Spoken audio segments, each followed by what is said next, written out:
은혜의 수단에 대해서 우리 함께 말씀 나누도록 하겠습니다. 상당히 어려운 시기를 지나가고 있는데 여러분들 잘 나오셨고요. 집에서 인터넷으로 온라인으로 영상을 들으시는 분들 오늘 말씀을 또 들으면서 공부하면서 새로운 은혜를 덧입으면 참 좋겠습니다.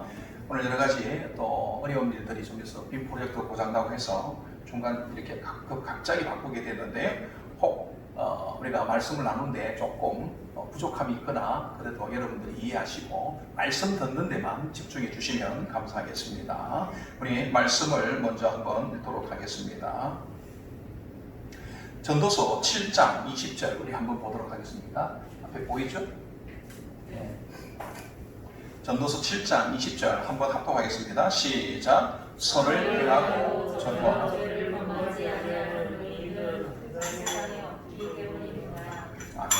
요한일서 5장 16절 한번 읽겠습니다. 시작. 누구든지 형제가 사망에 이르지 아니하는 죄에 범하는 것을 보거든 구하라. 그리하면 사망에 이르지 아니하는 범죄자들을 위하여 그에게 생명을 주리라. 사망에 이르는 죄가 있으니 이에 관하여 나는 구하라 하지 않노라. 자, 에베소서 5장 6절 한 번만 더 읽고 우리 또 이어서 가겠습니다. 시작. 누구든지 헛된 말로 너희를 속이지 못하게 하라. 이로 말미암아 하나님의 진노가 불순종의 아들들에게 임하나니. 아멘. 자, 우리가 지금 제 2부를 계속 이어가고 있습니다. 그래서 하나님께서 우리에게 요구하시는 의무가 뭔가에 대해서 우리가 살펴보고 있는데요. 그 첫 번째 우리 하나님께서 우리에게 요구하시는 것은 바로 십계명입니다. 도덕법이죠. 도덕법을 우리에게 주시고 그것을 이행할 것을 우리에게 말씀하셨습니다. 그래서 우리가 십계명을 쭉 다 보았고요. 십계명을 다 지켜보니까 십계명을 우리가 지키려고 해도 보니까 참 이게 안 되는 거죠. 지켜지지 않으니까 그에 대해서 하나님께서 구원할 수 있는 방법, 은혜의 수단을 우리에게 줍니다. 우리는 어떤 처지에 있는가에 대해서 배우는데 바로 오늘 우리의 지금 보아야 될 처지에 대한 부분이고요. 그리고 은혜의 수단, 이제 은혜의 수단을 우리가 함께 살펴보도록 하겠습니다. 지난주에 근데 잠깐 복습하고 넘어가겠습니다. 하나님이 주신 계명을 완전하게 지킬 수 있는 사람이 있습니까? 한번 읽겠습니다. 시작. 타락 이후 이 세상에서 하나님이 주신 계명을 완전하게 지킬 수 있는 사람은 하나도 없으며 생각과 말과 행동으로 말미암아 날마다 계명을 어기고 있습니다. 아멘. 자, 이것을 우리 정리해 보면 이렇습니다. 도덕법의 우리 기능인데요. 하나님께서 죽을 수밖에 없는 우리에게 우리를 살려주시고 또 우리를 구원하신 후에 하나님께서 십계명을 우리에게 주시고 하나님의 백성들이 살아야 될 원리를 우리에게 가르쳐 주셨습니다. 그런데 이 원리를 지키려고 하다 보니까 10가지인데도 불구하고 지키려고 하다 보니까 그걸 다 지킬 수 있다 없다? 지킬 수 없음을 깨닫게 되는 것입니다. 도덕법의 십계명의 기능 중에 하나가 바로 뭐냐? 내가 이것을 다 지킬 수 없다는 것을 깨닫게 하는 거다라는 거죠. 그리고 죄의 비참함과 또 죄의 비참함을 깨닫게 하는 것입니다. 거울과 같거든요. 그래서 말씀을 대하고 십계명을 대하니까 그 빛이, 말씀의 빛이 우리 가운데 비춰질 때 거울에 비춰진 나의 모습을 보니까 나는 죄가 많구나. 베드로가 주님 앞에서 그렇게 고백하잖아요. 만선의 기쁨을 누렸지만 갑자기 주님 앞에 무릎을 꿇고 나는 죄인입니다. 나를 떠나소서 그렇게 말을 하잖아요. 주님으로부터 빛이 비치니까 자기 속에 있던 모든 죄와 허물들이 다 드러나고 깨닫게 되는 겁니다. 그래서 이 십계명은요 우리에게 원래는 우리가 죄의 길로 갈 수밖에 없는데 죄의 길로 가지 않도록 이 십계명이 도덕법이 성화의 길로 우리를 인도한다는 것입니다. 그래서 이 도덕법이 우리에게 왜 필요한가? 다시 정리를 하면 이 도덕법은 우리가 죄를 짓지 않도록 죄를 억제하는 그런 기능이 있습니다. 하나님의 구원 계획이 온전히 이루어질 때까지 세상을 보존해야 되거든요. 그래서 하나님의 택한 백성들을 쭉 이렇게 지켜내는데 그 보존하기 위해서라도 이 십계명이 필요하다는 것입니다. 그리고 죄된 본성을 깨닫고 죄의 비참함을 깨닫는 것, 우리가 지킬 수 없다. 몽학성생이라고 그러죠. 그걸 우리가 깨닫게 합니다. 그런데 많은 사람들 가운데는 10계명을 지킬 수 없으니까 우리는 끝이구나 이렇게 절망 가운데 빠지는 사람이 있는데요. 그런 사람들은 믿음이 없는 자들입니다. 저와 여러분들 택함을 받은 자들은 지킬 수 없구나 이랬을 때 그걸로 끝나는 것이 아니라 오히려 그때 비로소 우리를 구원해 주실 분을 찾게 되는 거죠. 그게 바로 예수 그리스도입니다. 그게 소망이 절망 끝에, 우리의 절망 끝에 새로운 소망이 시작된다라는 것입니다. 그리고 우리가 거룩한 삶으로 인도한다라는 것들을 우리가 이런 보시면 됩니다. 자, 83번 복서. 모든 죄는 똑같이 나쁜 것입니까? 한번 읽겠습니다. 시작. 어떤 죄는 그 자체로 보나 해로운 결과로 보나 하나님 앞에서 다른 죄보다 더 나쁩니다. 아멘. 그 죄의 경중이 있다는 것입니다. 그래서 사람에게 짓는 죄와 하나님에게 짓는 죄가 있는데 그 짓는 죄의 크기가 다르다는 거죠. 사람에게 짓는 죄보다 하나님께 죄를 짓는 것이 훨씬 어떻다? 크다. 네. 그러니까 몸과 영혼을 죽이지 못하는 사람에게 한 것, 그것에 대해서 염려 걱정하기보다 몸과 영혼을 다 죽일 수 있는 하나님, 그를 두려워하라고 성경은 말하고 있습니다. 자, 그리고 또 범죄하는 사람이 누구인가에 따라서 크기가 달라집니다. 그러니까 제사장이 죄를 짓는 것과 그리고 평민이 죄를 짓는 것은 다르다는 겁니다. 구약 성경에도 보면 이들이 속죄 제사를 드릴 때 그 피를 뿌리는데 어디다 뿌리냐? 평민은 성막들에다가 뿌립니다. 안에 들어가기 전에 성막에서 잡아가지고 피를 뿌리면 거기서 죄를 정리할 수가 있습니다. 그러나 제사장은 어떻습니까? 성소 안에 들어가서 피를 뿌리게 됩니다. 제사장이 짓는 죄가 훨씬 크다라는 겁니다. 신자와 비신자 중에 똑같은 죄를 지어도 누가 크냐? 신자가 짓는 죄가 크다는 것입니다. 똑같은 죄라도 경중이 다르다는 겁니다. 목사가 짓는 죄와 성도가 짓는 죄가 똑같은 거라도 다르다는 것입니다. 이렇게 누가 범죄하느냐에 따라서 다르다는 거예요. 그러니까 이제 예수님께 보좌에 가까이 있는 사람들은 조그마한 거라도 크게 죄를 물으신다는 겁니다. 멀리 있는 사람들은 어떻습니까? 큰 죄도 그렇게 크다고 하지 않습니다. 주로 그것은 무엇과 관계? 영향력과 관계됩니다. 자, 밑에 이제 막 예수 믿는 사람은요, 뭔 말해도 그 영향력이 크지 않습니다. 그러나 목회자는 어떻습니까? 말 한마디에 따라서 수많은 사람을 살릴 수도 있고 죽일 수도 있다는 겁니다. 그래서 이 영향력에 따라서 죄의 경중이 차이가 난다. 이렇게 여러분 보시면 되겠습니다. 피해 입은 사람이 누구인가에 따라서 또 죄의 크기가 다릅니다. 성경은 분명히 그렇게 말을 하고 있거든요. 강한 자에게 죄를 짓는 것보다 약한 자에게 짓는 죄가 훨씬 죄를 크게 물으신다는 거예요. 주님께서 그렇게 물으세요. 부자에게 짓는 죄보다 가난한 사람에게 짓는 죄가 훨씬 크다라는 것입니다. 성경은 그렇게 말하고 있습니다. 그리고 죄의 성격과 특징에 따라서 달라진다고 했는데요. 알고 짓는 죄와 모르고 짓는 죄.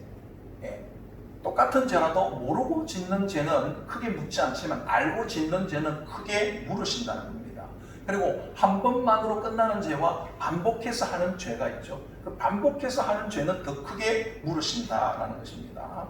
또 어떤 때와 장소에 따라서 다르다. 그 경경이 다르다는 거죠. 평일날 짓는 죄와 주일날 짓는 죄가 다른 것입니다. 세상에서 짓는 죄와 교회에서 짓는 죄가 다르다는 것입니다.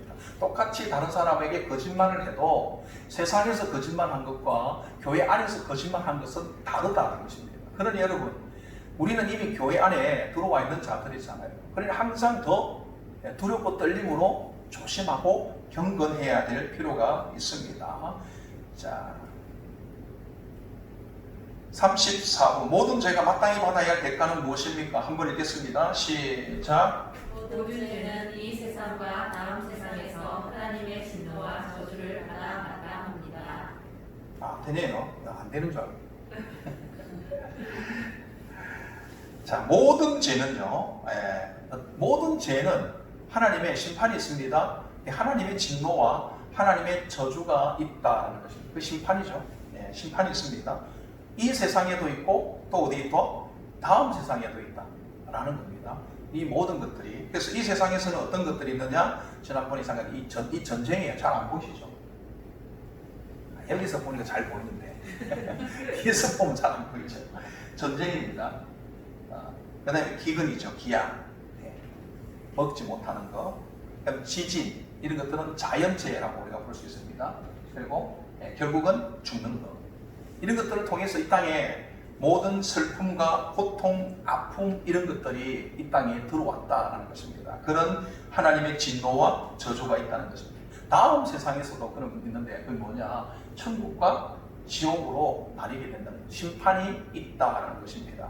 모든 죄는 다 그에 대한 상응한 값을 치러야 된다는 겁니다. 죄값을 치러야 된다. 그래야 이게 사라진다는 겁니다. 그거를 여러분들 기억하시고요. 오늘 이제 85문 우리가 보도록 하겠습니다. 85문, 우리가 우리 죄 때문에 받을 하나님의 진노와 저주를 피하게 하려 하나님이 우리에게 요구하시는 것은 무엇입니까? 한번 읽겠습니다. 시작. 우리가 죄 때문에 받을 하나님의 진노와 저주를 피하게 하려고 하나님이 우리에게 요구하시는 것은 예수 그리스도를 믿는 것과 생명에 이르는 회개와 그리스도가 우리에게 구속의 유익을 전해주는 데 쓰는 모든 외적 수단을 부지런히 사용하는 것입니다. 아멘. 자, 봅시다. 하나님의 진노, 하나님의 저주, 이것은요 하나님의 심판에 의해서 우리 이 땅에 들어온 겁니다. 그런데 이것으로 그냥 끝나는 것이 아니라 하나님께서 우리를 구원하기 위한 계획을 가지고 계시죠. 그래서 그 계획에 맞도록 그 구원하기 위해서 너희들이 이것은 해야 된다 라고 하는 것이 어떻게 보면 하나님의 요구입니다. 너희가 구원을 얻기 위해서는 이것을 해야 된다, 이것이 꼭 필요하다, 그렇게 말하는데 그게 뭐냐? 오늘 정리를 하면 바로 첫째는 예수 그리스도를 믿는 믿음. 성경에서 말하는 대로 하나님께서 구원에 이르는 믿음은 이렇게 주어질 것이다 한 그대로 그것을 믿어야 되는 것. 그 다음에 이어서는 회개. 회개가 있어야 된다는 겁니다. 그리고 외적인 수단. 외적인 수단은 나중에 우리가 또 다음 주에 이제 우리가 배울 거예요. 다음 주에 회개와 외적인 수단은 다음 주에 이제 배울 건데 오늘은 믿음까지 볼 겁니다. 외적인 수단은 뭐냐? 그러면 구원의 방편, 은혜의 방편이라고 그렇게 말하는데요. 도구가, 은혜를 받는 길, 도구가 뭐냐? 그 세 가지가 있는데 우리가 한번 기억나지 모르겠어요. 세례 받을 때 여러분 배웠는데요. 말씀과 기도와 성례, 또 세 가지가 바로 외적인 수단, 은혜의 방편, 은혜의 도구다는 것입니다. 그래서 말씀을 듣고 기도하고 그리고 세례를 받을 때 우리가 성령께서 우리 가운데 일하셔서 우리가 우리 죄도 깨닫고 우리 가운데 믿음이 들어서게 된다라는 것입니다. 여러분 그것을 아시면 되겠고요. 자, 그 믿음에 대해서 오늘 조금 우리가 길게 좀 보겠습니다. 근데 이제 이 하나님의 요구가, 하나님께서는 우리를 구원하기 위해서 우리에게 너희들이 이것이 꼭 필요하다, 이것이 있어야 구원을 받는다, 이렇게 요구를 하였는데 우리 편에서 볼 때 보면은 그게 사실은 하나님의 은혜라는 것입니다. 이미 우리는 죽었던 자들이고 살 길이 없는데 하나님께서 살 수 있는 길을 열어주셨다는 겁니다. 그 길을 열어주시고 너희들이 이렇게 하면 살 수 있다. 결국 우리 편에 볼 때는 그게 죽었는데 살 수 있는 길이 열렸으니까 하나님의 은혜다, 이렇게 볼 수가 있습니다. 자, 이게 뭐야?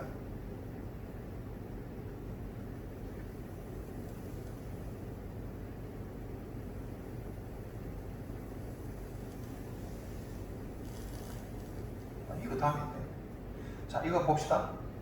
예수 그리스도를 믿는 믿음이란 그런 무엇인가 한번 읽겠습니다. 시작. 예수 그리스도를 믿는 믿음이란 구원의 은혜인데 이로써 우리는 구원을 위해 복음이 전해주는 대로 예수 그리스도를 받아들이고 영접하는 것입니다. 아멘. 자, 거꾸로 갔는데 그럼 위로 봐야 되겠네. 요걸 봅시다. 자, 요것도 이제 우리가 한번 보도록 하겠습니다. 아담과 하와가 먹지 말라는 선악의 알고는 나무의 열매를 따먹습니다. 그렇죠? 이게 불순종이에요. 행위 언약을 분명히 하나님께서 아담과 맺었습니다. 선악을 알게 하는 나무, 동산중앙에 있는 나무의 열매를 먹지 말라, 먹는 날에는 이 선악을 알게 나무의 열매를 먹는 날은 반드시 죽으리라. 그렇게 말을 했죠. 근데 하와가 낼름 따먹어버리고 남편인 하와에게 줘버렸습니다. 그리고 또 남편 거꾸로구나. 하와가 따먹고 남편 아담에게 주고 아담이 그걸 또 먹게 되죠. 그래서 실질적으로 하나님과 맺었던 행위 언약, 이 언약을 깨뜨리게 됩니다. 그래서 심판이 오고 하나님의 진노와 하나님의 저주가 임하게 되었다라는 거죠. 자, 그러면 여기서 이제 우리가 한번 생각해 봐야 되겠습니다. 반드시 죽는다 그랬거든요. 그럼 이제 인간은 죄를 지었으니까 죽어야 돼요. 하나님의 죽어야 되는데 또 하나님께서 참 죽일 수 없어서 살리고 싶은 마음이 있잖아요. 그런 마음이 드는 이유가 하나님의 속성을 우리가 알아야 됩니다. 하나님의 속성. 우리가 몇 번 말씀을 드렸는데 하나님의 속성, 가장 큰 속성이 뭐라 했죠? 하나님은 사랑이시다. 또 다른 하나님은 공의.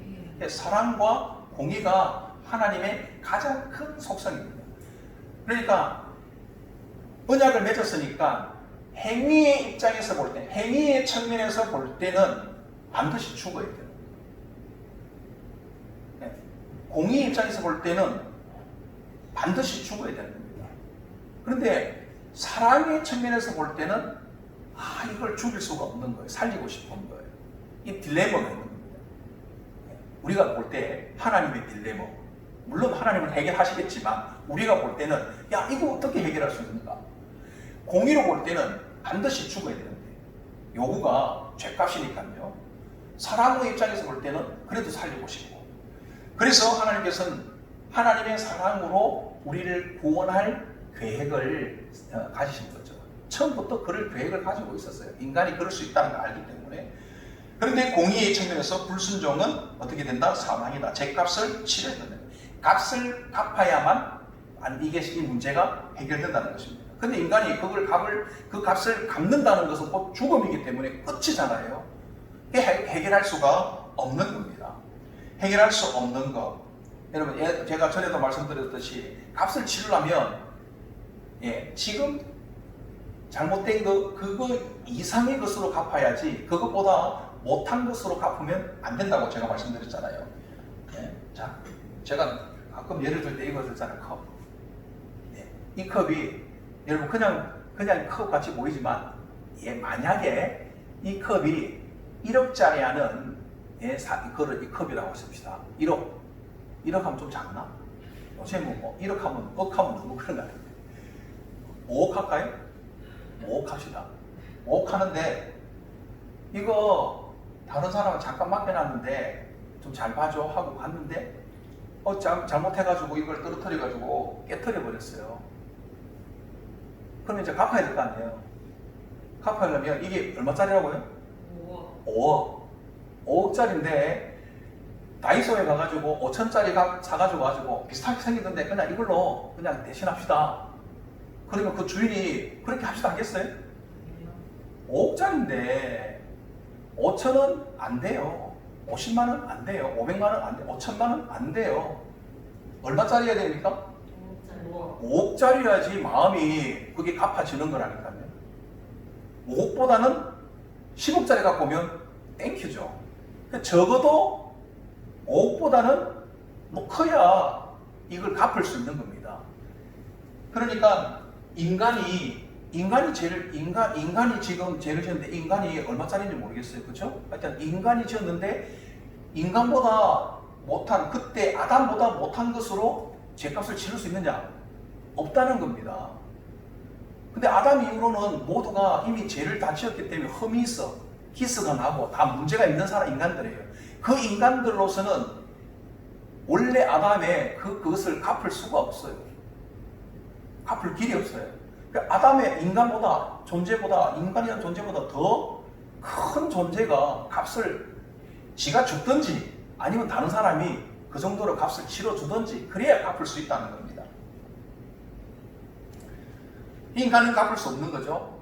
하지만 하나님은 또 사랑이시기 때문에 구원하기 위해서 계획을 가지시고 일단 심판을 유보하시고 구원을 위해서 이렇게 계획을 실천해 나가십니다.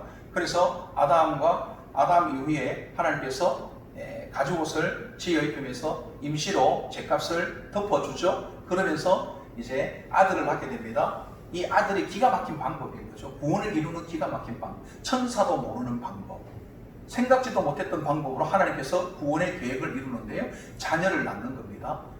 그때부터 천사가 헷갈리기 시작하겠죠. 그런데 이 죄성을 가지고 있기 때문에 두 가지의 이제 계보가 나옵니다. 가인과 아벨이 나오죠. 가인과 아벨. 물론 많이 있는데 대표예요, 대표. 가인의 계열과 아벨의 계열. 그의 불의의 계열과 의의 계열이 이제 이 세상에 흐르게 됩니다. 이 의의 계열은 하나님께서 구원을 위해서 특별히 택한 사람들이에요. 처음에는 그런 이 의의 계열도 좀 많았을 건데 흘러가면서 어떻게 됩니까?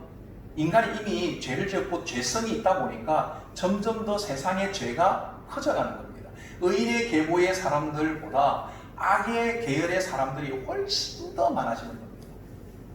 하나님께서 구원의 계획을 살려두지만 이 나중에 보면 하나님의 아들들이 사람의 딸들에게 홀랑홀랑 자꾸 다 넘어가겠다.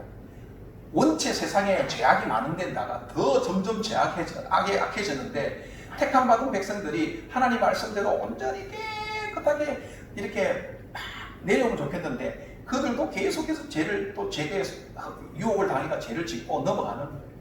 넘어가서 이제 마지막으로 이것까지 넘어가면 또 구원의 문제가 해결되지 않는 때까지 오는데 그때가 언제냐? 노아 때입니다.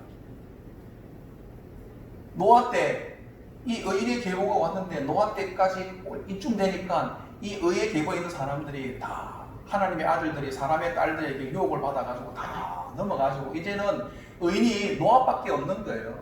노아 죽으면 구원이라는 게 끝나요. 그래서 하나님께서 이걸 다시 살리기 위해서 노아 때 홍수로 악을 한번 심판하십니다. 다시 한 번 더 이 세상을 정화하죠. 그리고 이어서 하나님께서 또 이제 노아의 세 아들이 있습니다. 셈과 함과 야벳이 있는데 그 중에서도 이 구원의 계열로 택함을 받은 사람은 셈이에요. 셈 계열이 쭉 이렇게 이어서 이제 오게 됩니다. 오게 되는데 어느 날 다시 한 번 더 하나님께서 하나님 나라를 이제 다시 회복하기 위해서 다시 한 사람을 택하게 되는데요. 그 중간에 11장에 창세기 11장에 보면은 여러분 알다시피 바벨탑 사건이 일어나죠. 그래서 인간이 또 죄가 관영한 걸 보게 됩니다. 그 가운데 믿음의 사람들도 다 문제가 생겼고요. 하지만 다시 한 번 더 하나님께서 그 기회를 주는데 바로 여러분 잘 아는 12장의 창세기 12장의 아브라함을 택하여 그럽니다. 그리고 여러분 창세기 쭉 알지만 그들이 생육하고 번성하여 땅에 충만하도록 하죠.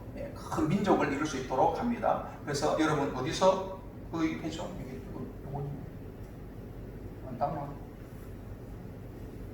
안 보이네 여기는. 숫꽃. 요셉을 통해서 그 가족 일가가 다 애굽으로 가서 거기서 이제 살게 되죠. 그리고 사는 동안에 요셉을 알지 못하는 왕이 일어남으로 말미암아 모두가 이제 노예로 전락하게 됩니다. 그리고 약 장정만 60만 되죠. 한 약 200만에서 300만 되는 사람들이 이곳에 이제 살게 됩니다. 그런데 그곳에서 이제 어떻게 합니까? 하나님께서 아브라함을 택한 그 민족을 구원해내죠. 모세를 통해서 구원을 해내게 됩니다. 구원할 때, 구원하기 전에 구원할 때 어떻게 합니까? 10가지 재앙이 있죠. 그 10가지 재앙 끝에 바로 이 10가지가 양의 피를 가지고 문설주에 나누는 이 일입니다. 10번째 재앙. 그래서 유월절이라고 그랬죠. 저 피가 있는 곳은 죽이지 않고 넘어갔다 해서 유월절이다라는 겁니다. 그리고 나서 택한 이 백성, 이 무리를 데리고 이제 광야로 갑니다. 그래서 여러분 우리가 지금 봐는 도둑법이 이 시내산에서 출애굽기 20장에 10계명을 받게 됩니다. 자, 그럼 여기서 이게 이제 은혜라는 걸 한번 설명하기 위해서 지금 여기까지 온 거예요. 전체적으로 봅니다. 10계명을 주신 목적, 우리가 아까 배웠잖아요. 그죠? 하나님의 백성들이 백성답게 살기 위해서 사실 주신 거예요. 그런데 그걸 지킬 수 있다, 없다? 없다. 율법은 구원의 조건이 아니다라는 것입니다. 자, 10계명을 먼저 받았습니까? 구원을 먼저 받았습니까? 구원을 먼저 받았다니까요. 이스라엘 백성들도 그들이 율법을 지켜서 구원을 받은 것이 아니라 하나님의 전적인 은혜로 구원을 받고 구원받은 이후에 너는 구원받은 백성들이 이렇게 살아라 하고 십계명을 줬습니다. 그런데 그 십계명도 지킬 수 있느냐? 인간은 지킬 수 없다라는 걸 깨닫게 하는 거죠. 어쨌든 십계명 자체보다 구원이 먼저였기 때문에 그래서 그 은혜의 도구가 하나님의 요구가 하나님의 은혜다라는 것을 우리가 아까 말씀을 드렸던 것입니다. 그래서 은혜의 수단인데요. 이제 은혜의 수단, 구원의 은혜가 이렇게 임했는데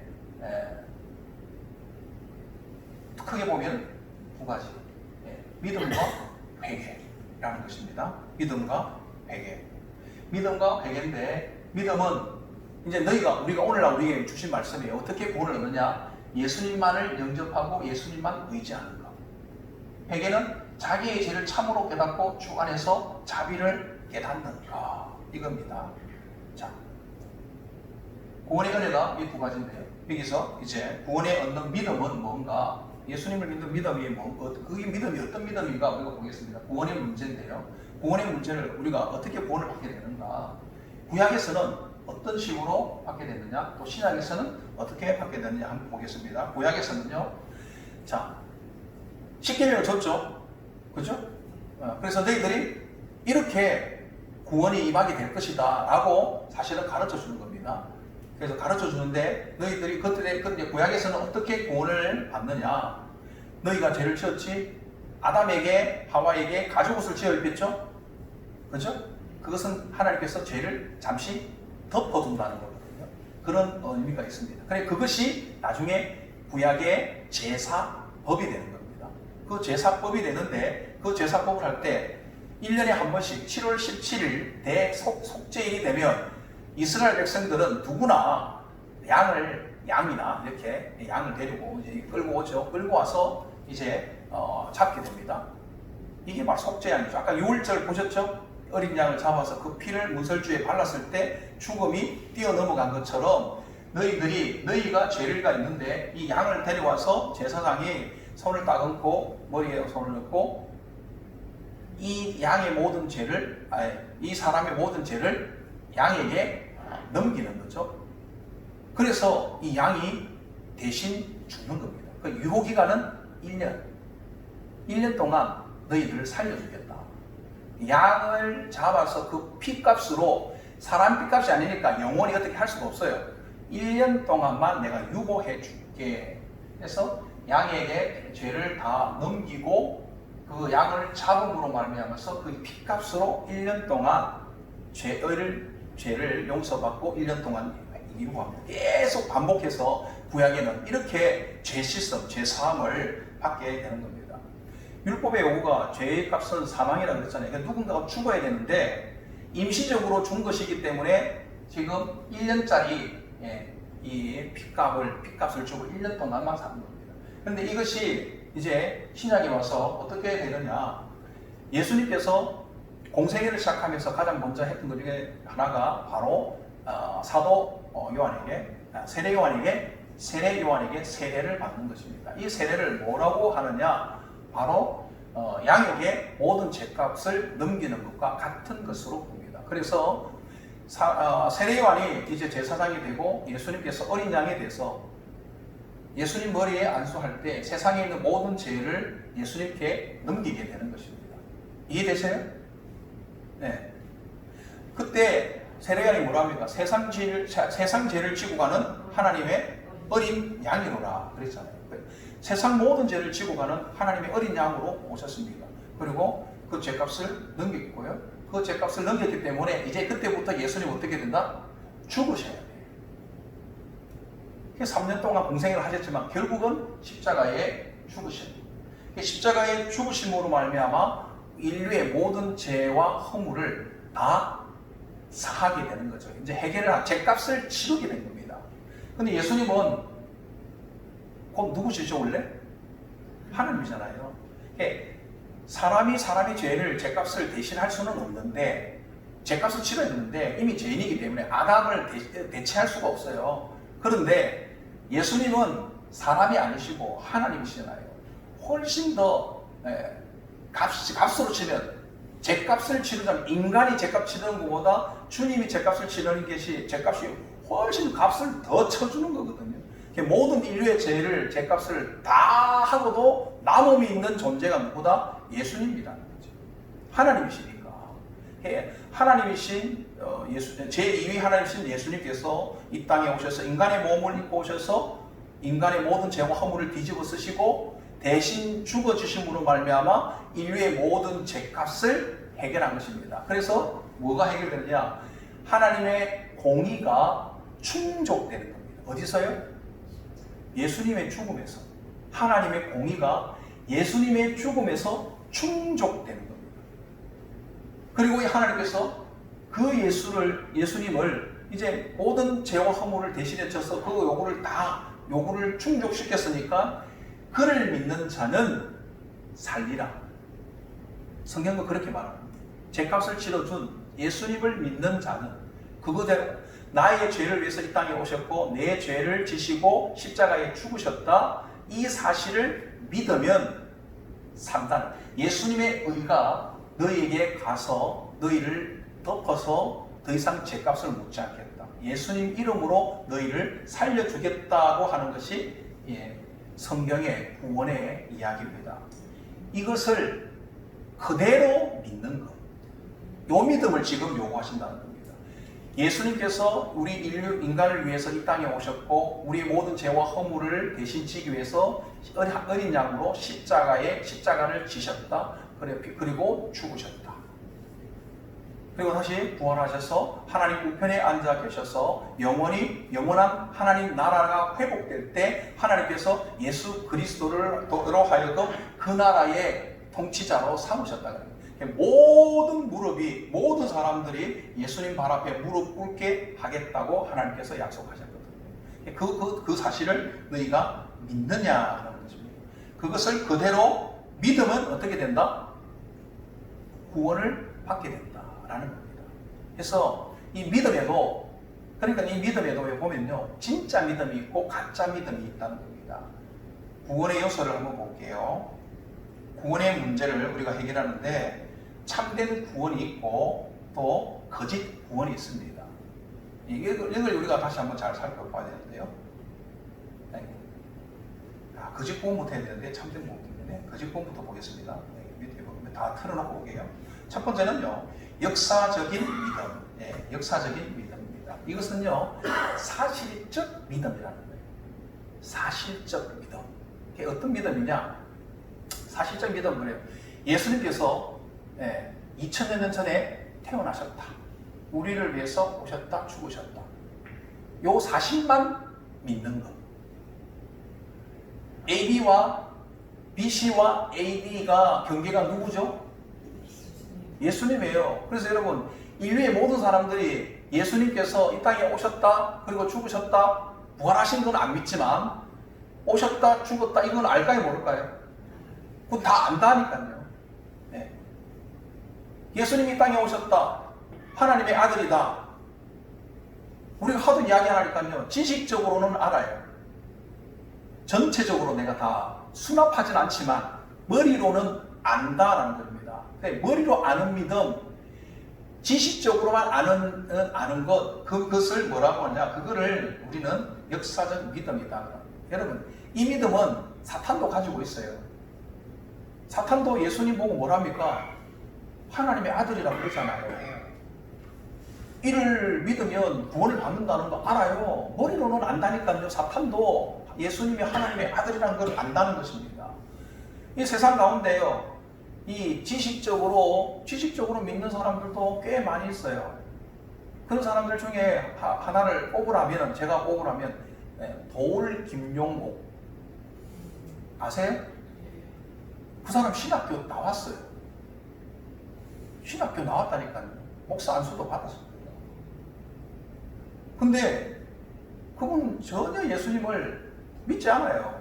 역사적 성경에 있는 사실 내용에 대해서만 지식적으로만 알고 있지 예수님을 인격적으로 받아들이는 사람이 아닙니다. 그런 믿음은 역사적 믿음이다. 사실적 믿음. 실질적으로 교환에도 예수님을 그냥 지식적으로 아는 지식적인 믿음에 그치는 사람이 있습니다. 두 번째는 일시적 믿음이죠. 예수님이 이 땅에 오셨다, 우리를 위해서 구원하셨다, 이것도 알아요. 그래서 예수를 믿었어요. 예. 그렇게 해서 내가 구원받는 줄 알고 믿기도 해요. 그런데 어려움을 당하면 언제 그러냐는 듯이 그걸 버려버리는 거죠. 결국은 이것은 우리가 지난주죠? 2주 전에 우리가 배웠던 땅의 비유, 4가지 땅의 비유에서 어디에 속하냐? 두 번째에 속하는 자들이에요.